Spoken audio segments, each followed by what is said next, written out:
You ever had that feeling, right as you're brushing your teeth late at night, that the reflection in the mirror isn't quite following your movements? I always blamed the weird tapping sounds behind my bathroom mirror on the ancient pipes in my apartment, the kind of noises you eventually tune out if you want any peace. But last night, as I leaned in to spit, I heard my name whispered softly from the glass, right behind my reflection's lips. That was the moment I realized the thing living in my mirror had grown tired of waiting. I froze, toothbrush hanging from my mouth, heart pounding so hard it drowned out the usual city noise.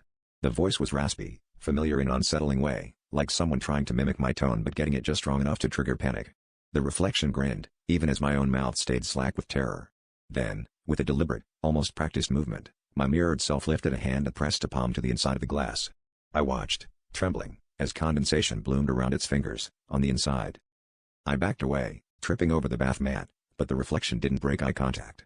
Instead, it started tracing slow, deliberate circles into the mist, each one etching itself deeper, almost scratching into the surface. The sound was deafening, claws dragging on glass, and I realized, this wasn't a haunting. This was a prison break.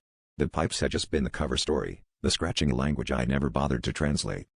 I bolted from the apartment, but as I ran past the hallway's other mirrors, by the elevator, in the lobby, I saw my reflection smiling wider and wider in each one. There's no comfort in daylight, every reflective surface flickers with movement just beyond sight. Tonight, I know it'll try again. The voice promised, in a whisper that echoed from every pane of glass, "You've watched me long enough. Now, let me watch you."